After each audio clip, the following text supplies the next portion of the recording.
Hello everybody and welcome to the kitchen table. It's Alison Sound here from Melksham Team Ministry. It's great to join you again. Apologies, it is Thursday morning and Wednesday was a difficult and chaotic day, so we didn't get to the kitchen table, I'm afraid. But it's good to join you this morning. I've got a cup of tea with me. I need a cup of tea this morning, but as I was thinking about today and what I was going to talk about, I thought, a cup of tea, just what you need at the end of the world. I say that as a joke. It's not really going to be the end of the world. Well, who knows, but I don't think it is. But I was thinking about today having a partial solar eclipse. We are told that just before 11 o'clock, I think this morning, there will be a partial eclipse that people will be able to see.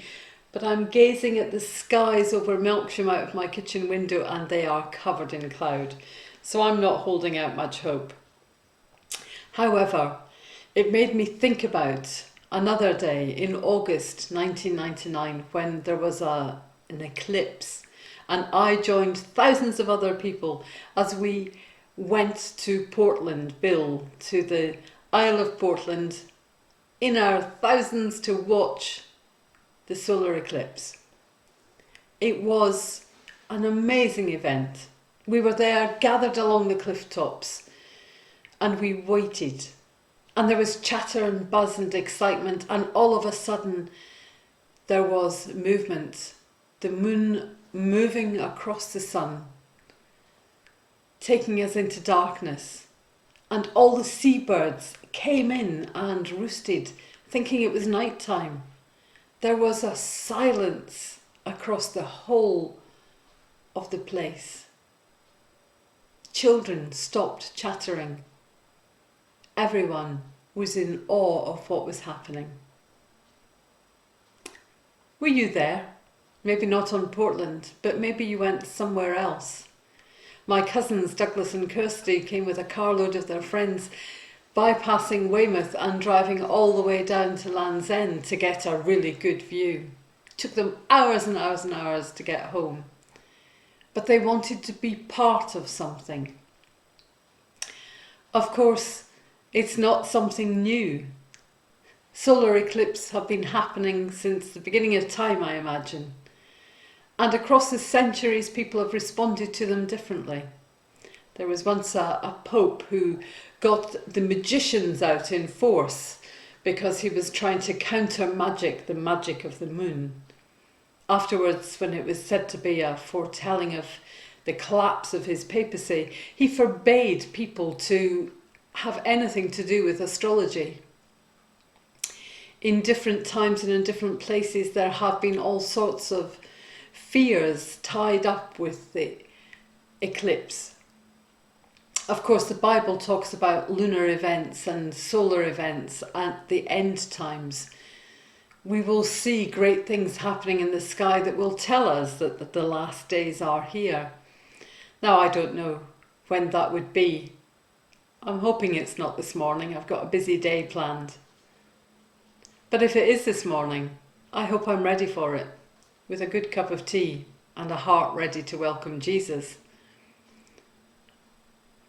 But we do change the way we view things, don't we? Nowadays, of course, we understand exactly what's happening when the moon comes into alignment with the sun, when our planets line up for these amazing events. And just the other day I was watching a programme on the television about our solar system, the exploration to see if there is life beyond here. Those are questions that we ask. They are big questions. So far there is no evidence of another planet just like ours, full of people living their lives. Now, whether that's because God created one and thought that's enough, or whether it's just because we don't know yet, I don't know.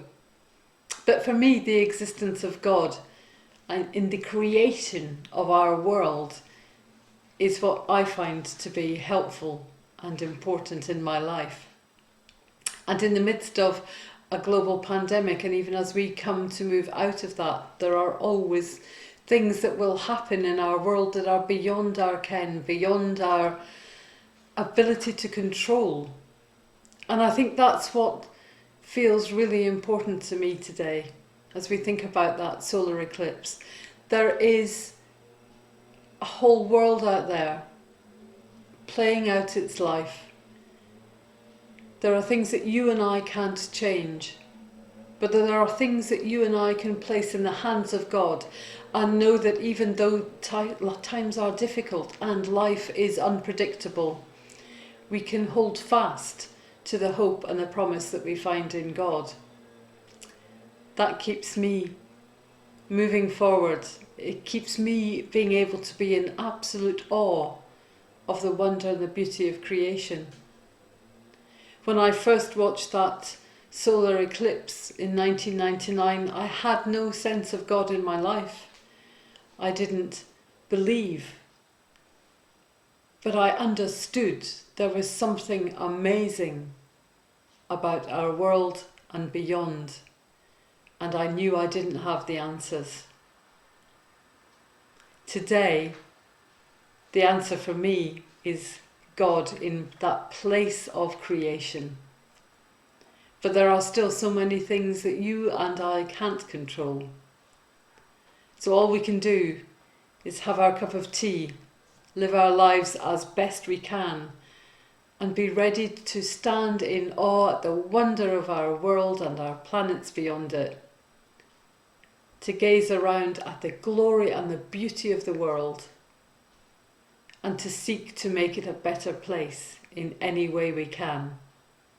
Whether it's in our relationships with people, in care for our planet, in thinking about how we protect one another,